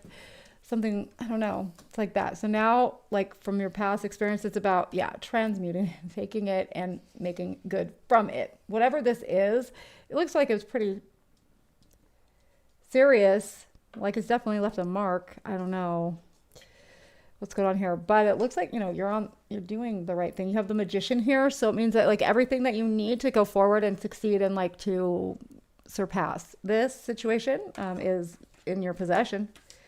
I think the last piece of it was the ability to discern truth from lies, right? Or truth from bullshit, because the swords is all about cutting through falsehoods, right? So I would say like past is behind you.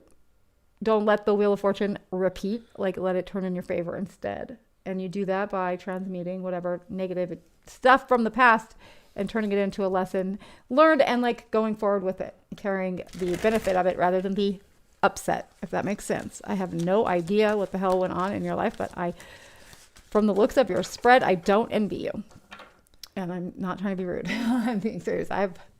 Always have had drama in my life. This one looks pretty intense. I'm not sure what happened here, but I hope you're okay. I hope you're okay, Fred. Let's see. Sarah says, I have a variety of different people pursuing a relationship with me. I am ethically non-monogamous, but feeling overwhelmed. How many of these possible relationships will be fruitful? Oh gosh. Do you want to take that one? I don't. I'm going to do the next one, which is what I should know about my search for a new field of work. Oh, okay, yeah. Yeah. I don't think it's a good idea for me, because I'm a man. Right, but you know how... Okay. Okay, so... Okay. What I should know about my search for a new field of work. Okay, I'll give that to you, Cross, and Sarah, Dr. Stone will work on yours. Oh. What should I know about search for a new field of work? Oh. Ooh. Oh, Cross, are you comfortable with where you're at right now? As in, like, the reason you're leaving isn't because you're like kind of stuck in being comfortable, you know, like everything's like too easy, and so you've kind of stagnated. All right, cool. So yeah, what's going on? Your search right now, you are.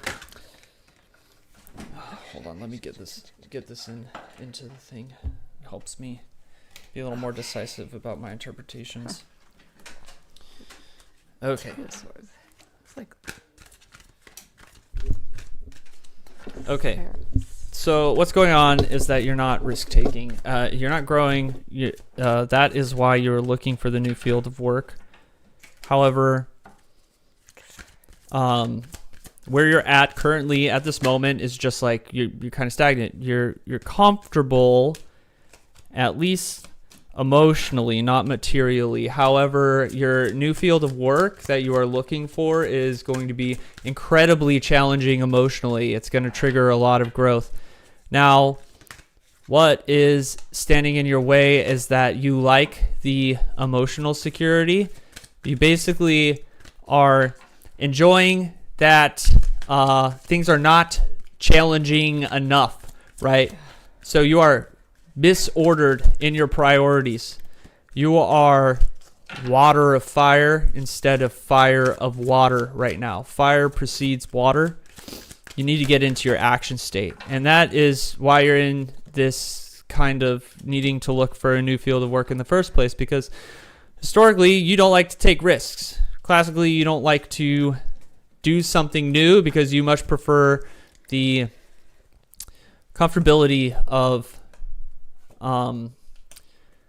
basically like knowing what to expect, right? Like you're emotionally balanced even if you aren't materially.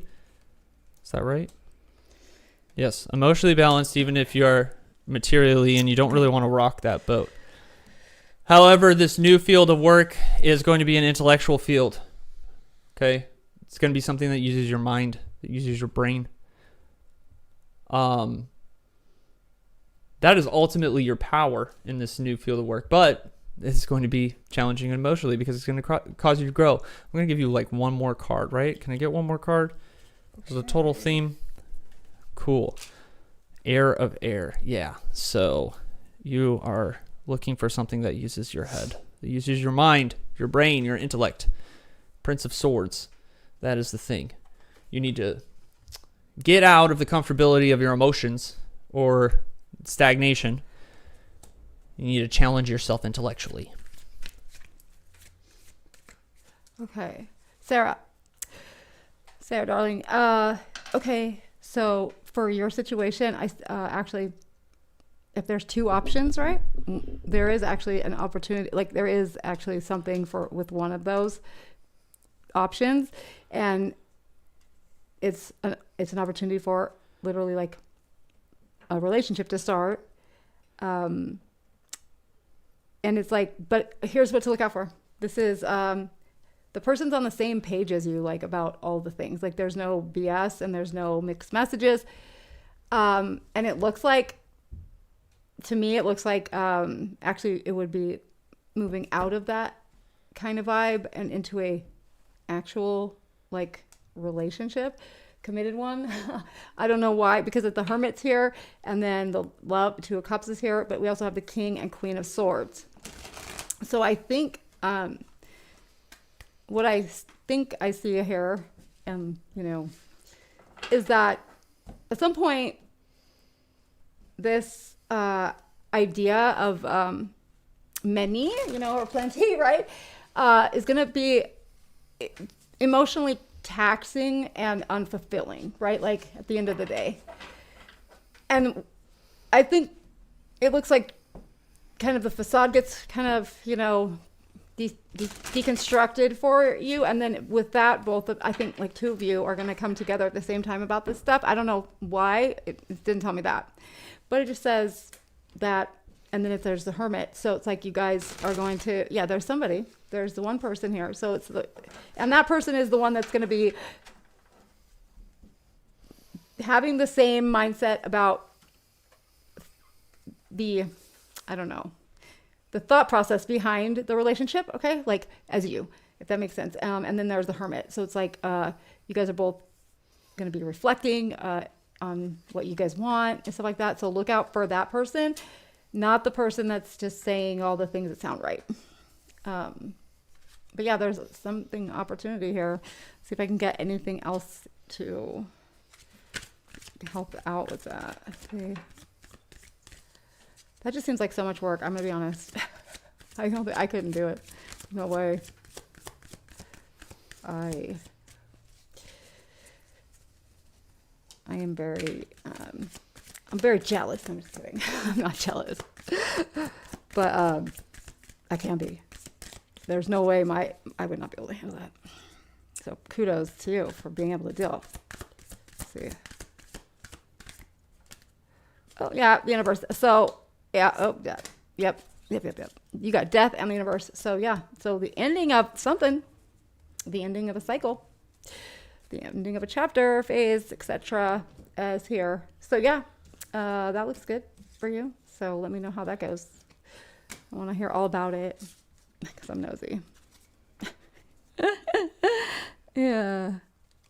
Oh, I don't know which one whoever's the one that's like on the same page as you. Like the person that has, look, I'm going to be real honest. Like I didn't understand how important having somebody with the same beliefs, especially spiritually, right? I never thought I'd get that. I tolerate it. Like people kind of making fun of me for reading cards or, like acting like it wasn't something serious, I guess. I'm used to that. So when I met Abammon, like that made such a difference because it's the same things. It really matters. So the things that are important to you, the person that has the same mindset is the one you should be focused on, if that makes sense. And it looks like promising actually. So that's good. Okay.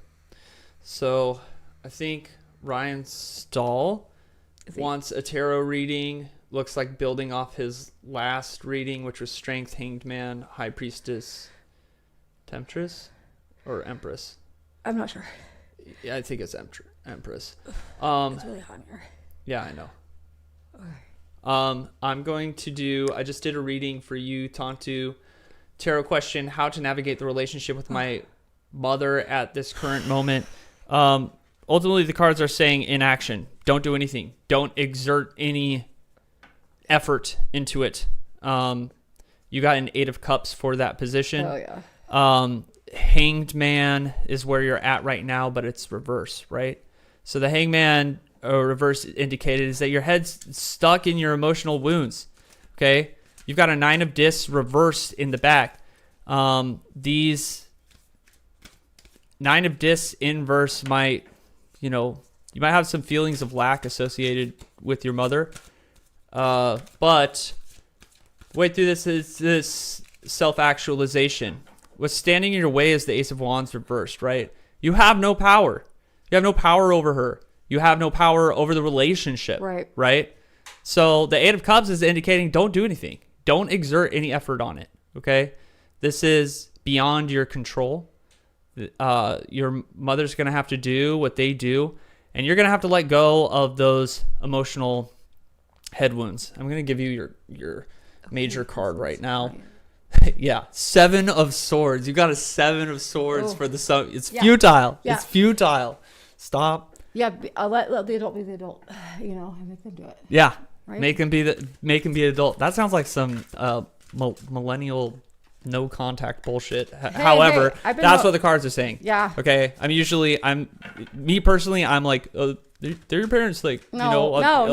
Cards are saying it's futile. No. Look, stop exerting effort on it. I have no contact 11 years. Okay. It is not always it's not for everybody. And it definitely requires a lot. Right. But if that's like, you gotta, at some point as an adult, like we're still the kid, we're still the child. And it's not always, everybody puts it on us to fix things or whatever it is going on. But you can't do anything other than yourself. Like you can't do anything to change anybody else. You can only change yourself and how you respond and how you think about it. So if it causes you stress, don't think about it. Okay. I know that's harsh, but that's me. Which one am I doing? The Ryan's? Ryan, yeah. Okay, let's see. So they got Scorpio. Okay, they got the Strength, Hanged Man, and where did it go? It just got moved. Strength, Sorry. Hanged Man, High Priestess, Empress. Okay, so Strength, Hanged Man is perhaps needing a new perspective. High Priestess is having the ability to gain insight and intuition. The Empress, I guess, the Temptress is the Empress, right? Would be I mean, no, being. Let's see. Okay, so let's see what we got. I just want So to this is like expand that.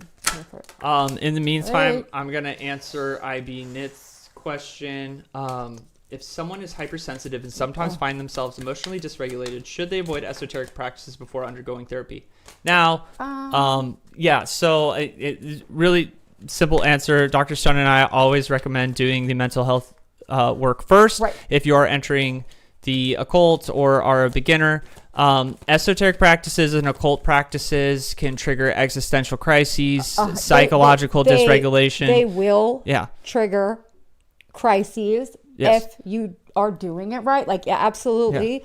100%. So Yeah. we always recommend as much mental stability as possible. However, a lot of people on our path, have some kind of mental thing going on, and that's why they're on this path, right? So you just need to make sure that you are as mentally stable before you start engaging in esoteric practices, because they rip the Band-Aid off in a major way. It hurts. Yeah, so, you can't go back. So Yeah.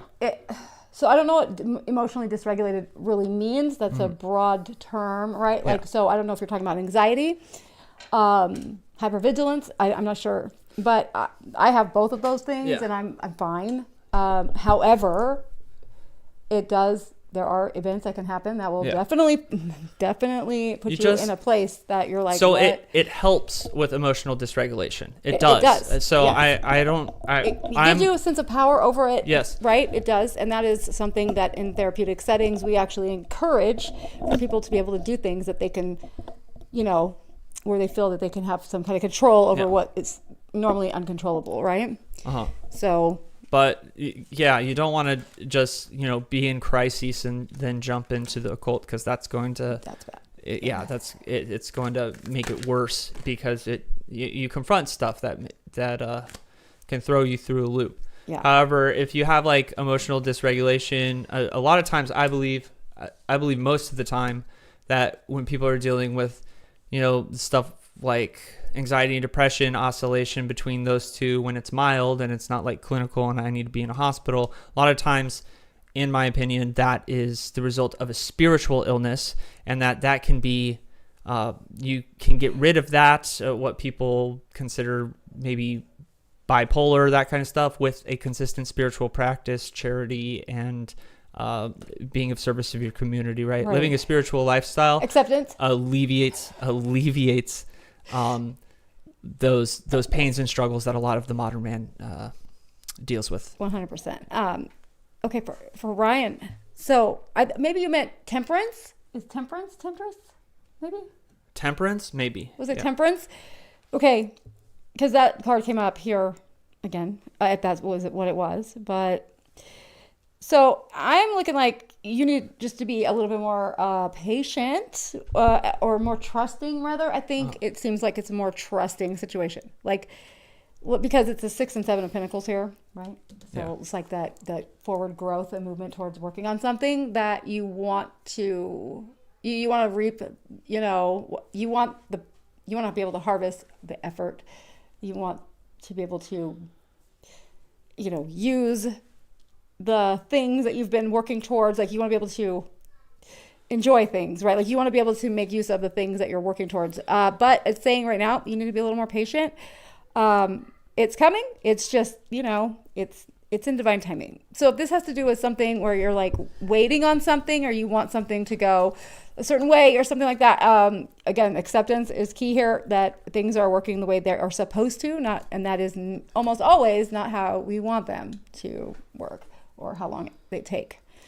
Okay, but you have, so you got here the Lovers, Temperance, 6 and 7 of Pentacles, and the 6 of Swords. I mean, a 6 of Swords is about things calming down and, things starting to get more, less bumpy, right? It's more smoother waters sailing into.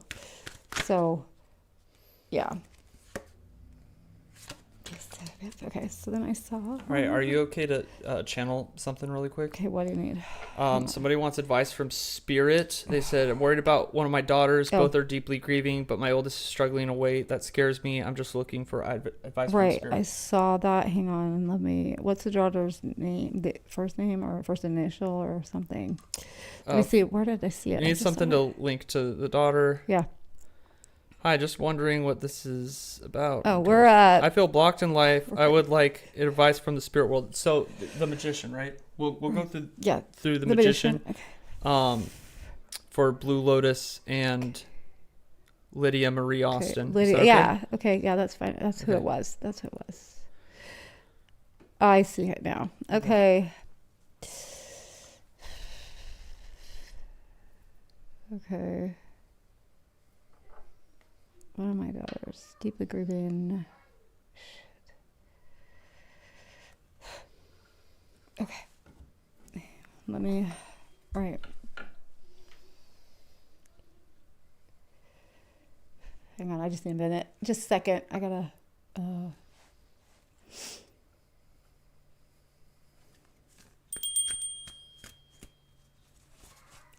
Okay. Okay.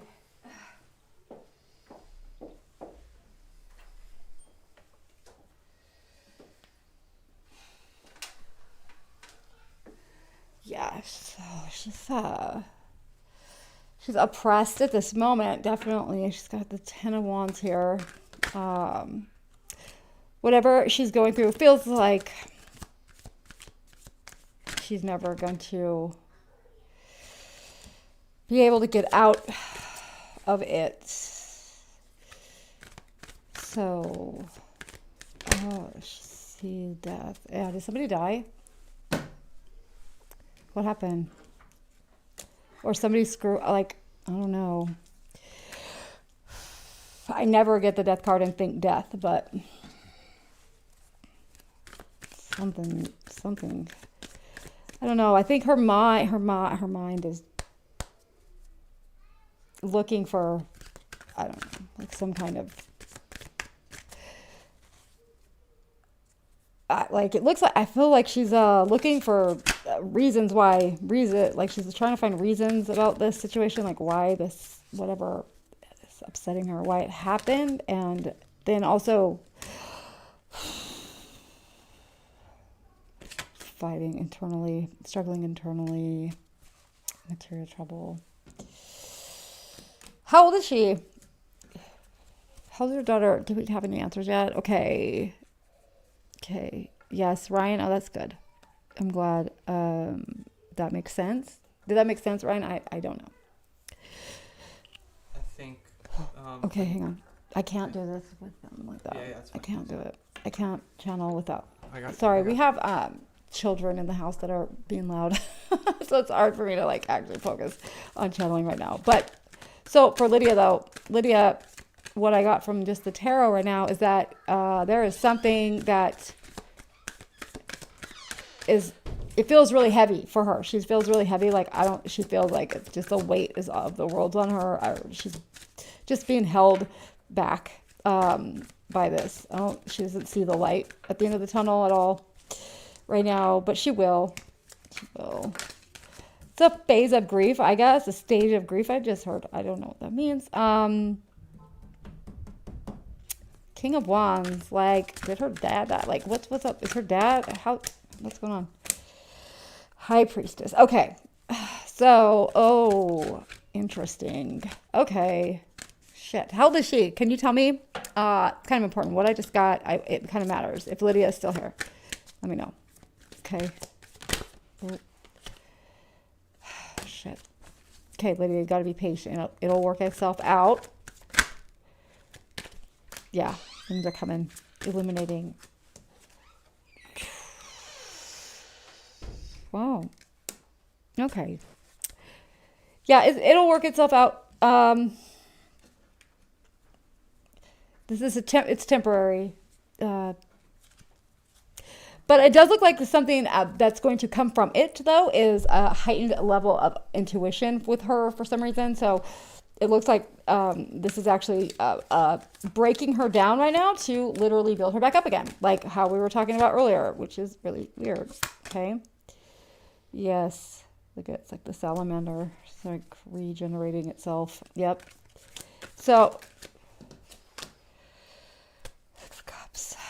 Okay. All right. So, it's going to make her more in tune with things. I don't think it's a good, this isn't really, it's like a benefit of a bad situation.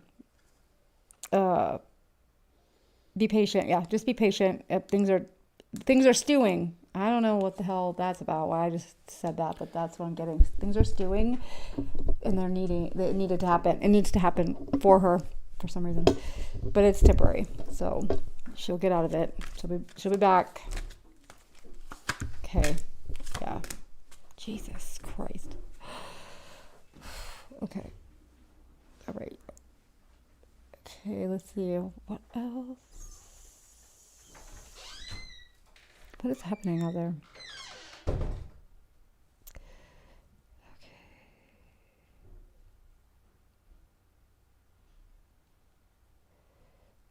Taurus. Okay, down. Running Red Witcher. I think he is doing an office hour this week. Okay. Phyllis, what reading did you want, Phyllis? And then also Sarah. Yeah, politics is hard. Okay. Like, I don't know if it works with people. It's like really hard for me because it's like you think you want things in common with somebody that are like your hobbies and interests, right? But at the end of the day, honestly, the reason why we work as a couple after countless other relationships didn't is because we both have the same views on all the things. Like, we're like the same person, just in a different form. So the idea opposites attract is kind of a misnomer. It's not accurate because it may attract you, but it doesn't sustain you. Okay, so be careful of that. I don't know if you want to deal with the political views at this point in this country are insane on both sides, and it's like it's almost impossible. I don't know how you could get along with that, and if you'd want to tolerate that, and vice versa, like how they would feel about it. I just see. I would be careful about that personally. Okay. Yeah. Okay. Oh, existential crisis. Bootless. What I mean is that, okay, so like while practicing the occult, things have happened to me personally before I met Abammon that nearly made me lose my mind. And also same with him. So it's like, so like, let's say you believe in aliens, right? You believe in UFOs, that you believe in grace, okay? That's something that you could believe in, but when you meet an alien face to face, it rocks your entire psychology. No matter how much you believe in it, you now have to completely reconstruct your worldview. Yes. It happens frequently in the occult, and it can be disturbing. It's very disturbing. Like, I died in the hospital about 10 years ago, and my previous iteration of myself did not believe in anything in the afterlife because I was a research scientist and believing in logic and fact. Only what I could see, measure, touch, feel, taste, whatever. However, that being said, like, despite being clinically dead for 6 minutes, stuff happened during that time that couldn't have happened if I really was, just gone forever. So I had to it caused a huge... it pulled the rug out from underneath me because I, at that moment, realized, oh shit, I was wrong. Oh my God, that stuff's real. Oh my God, that means if that stuff's real, what else is real? You know what I mean? Like it's a rabbit hole that you can go down that can be quite destabilizing, and that's always a warning we like to put out there because we don't want anyone that, doesn't know that to proceed because it really can mess you up. Like there's countless examples too, right? There's famous like people that go and they're into the occult and then they switch back over because they have an experience that scares them. Because as much as they were talking about it being cool, they had yet to actually experience any magical or supernatural event, right? Yeah, the so- idea of it was cool, but the reality of it is not. Yeah, you can believe in something as much as you want, but beliefs don't mean. I mean, it's like kind of one of those things. It's like, I don't believe in racism. Well, do you believe in racism when you're in a state prison in a race riot? You know, it's like you can believe things all you want until you're confronted with them, Right. even if it's a core part of who you are, and you have to reconstruct your beliefs to reality. And especially when you're dealing with the esoterics and the occult, a lot of these things are said to be impossible or not real or Right. made up. And then, you know, as much as you believe in it, as much as time as you invest into practicing it, until you have that confrontation, it's like it's not actually real to you, you Right. know, and that causes problems. Right. Yeah, So, a lot of problems. question for the cards: should I continue my magical practice? Nine of Cups, happiness. You're happy right now. I mean, it's just a yes. I don't know why I'm drawing cards. This isn't a good question for the cards. You shouldn't question yourself like that. I don't think. But Eight of Discs, prudence. It means continue. Okay, so But, that's like, that's what you're fluently. like. Just you're hatching your eggs. You've got your eggs in your nest. Eight of Discs, prudence. Power, lust for power is what's standing in your way. You want immediate results. Okay. Oh yeah. And then future, or what is the result of everything? It's going to be the Hermit inverse, right? Your magic is supposed to be expansive. It's supposed to be shared with other people. So, Yeah. Oh gosh, it's so hot here. Like, yeah. I think Okay, we yeah, got go. 3 more Okay. minutes. I think Bootless really wants yeah, I know. I'm Okay, doing it cool. right now. Okay. career reading. Empress. 9 of Wands. Great strength. Earthly power. Okay, so I don't know. Like, if you're feeling like you need to change, like something, I don't know if something did come or is coming, but it does look like maybe a change is needed or is going to happen in some way, shape, or form. You need to be listening to you already, like, it's like you already know the answer to this stuff. Like, you already know about it. You need to trust that you got the Fool card and the High Priestess is your last 2 cards. This is, no, it's just, sorry, it's cool. It's really hot in here right now, and this room doesn't have air conditioning, or when it's on, it might be too loud for you guys, and it might interfere with the sound. So it's like, it's just crazy in here today. That's why. And we have kids running in the house that are just like, we don't know what they're doing.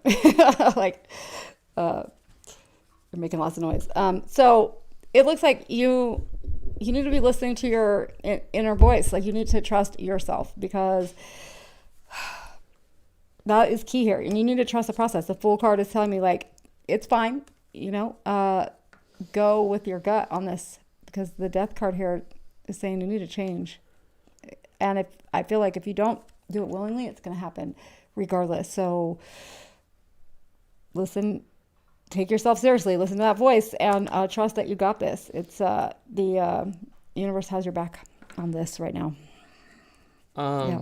So Merlin, I just question if there are better uses of my time. I don't know, like better uses how? I definitely understand that question right there. That makes a lot more sense. However, you've already started. You've already entered on the path. So even if you want to take like a year to pursue worldly things and fun things, and you know, you stop meditating, you stop praying, you stop doing rituals and magic and that kind of stuff, you're going to get dragged right back on this eventually. And that's really normal. Like, that's a normal trajectory of people on this path. Is like, there have been periods in my life where, like, for years I didn't do any of this, and then came back to it. It's like, like throughout my entire 47, well, since I was 12, like till now, so like 35 years, like I have on and off, and only in the last 5 years have I been like 100% about it every day. But that's because I have the time to do that now. I'm at a point in my career where I have the resources and the income that I don't have to work in 3 jobs. Like, you know what I mean? I have time. So it's easier, but you don't need to. Yeah, you don't need to be 100%. 100%. Like, the way that I interpret what I do is that I spent, a decade working a lot of hours, 50, 60, 70 hour weeks, and doing occultism just a little bit part-time. And, that was enough to grow me to a place where now the gods and spirits have gifted me with the ability to practice like as my main thing. Yeah. And so that's why I live this way. I'm constantly doing this. Like, people don't need to like live all day every day like a mystic in a cave or something in order to do magic, right? You can do magic at night when you have time for it. You can meditate for 15 minutes in the morning. You just keep practicing, right? The best part about this is like there are no rules of when it comes to this stuff. Like it's your personal practice. So if you need to take a hiatus or sabbatical from it, that's fine. It doesn't hold it against you, right? It doesn't. So yes, but you will get dragged back on it. It happens so much. I can't tell you how many times it's like, oh yeah, I practiced the occult 15 years ago, and now I'm back. Yep. Just consistency, daily consistency is the most important thing, because if you do end up like, oh, I'm not going to do magic anymore and that kind of stuff, and then you get dragged back into this 8 years from now, you're like, I wasted so much time, Yeah. It's like, oh, I should have kept practicing. Yeah. I think, it do it what you feels right to you. If it's exacting too much from you at the moment, then, maybe dial it back. But you know what to do. Again, there's no right or wrong answer here, because it's only yours. Yeah. So. All right. Yeah. Well, guys, that's fair. I started on the path further along than regular neophytes. Yeah, that makes sense. I think you're pretty good, Merlin. I think you should. Personally, I'm saying this not from the cards or the spirits or anything. I'm saying personally as a human, I think you should keep with your spiritual practice, and then maybe it navigates away from magic or something. But just keep doing something. Right. Yeah. So with that, we're gonna shut things down. I'm dying. Yeah. We're So dying. hot It is so hot in here. I'm totally drenched this time. The kids are like having a meltdown. Outrageous out there. So thank you guys for joining us. It was a great Sunday service. Yeah. For members of the channel this week, I am resuming the lecture series, the Hermetic lecture series. I know we cut off a little bit into the astrology, but we're resuming the lecture series this week. What about your office hours? Someone asked. Office hours on Wednesday night. I will be doing that. I don't know if I should move to Discord, though. I think I'm going to move the office hours to the Discord server. Yeah. Just because it's easier for me to see people one at a time in there instead of on Google Meet. So just pay attention to the Discord server, and I'll do the office hours in there. Yeah, right. Great. Thanks, guys. Thank you, Love guys. you. Appreciate Love you very you. much. I'm glad to have you with us as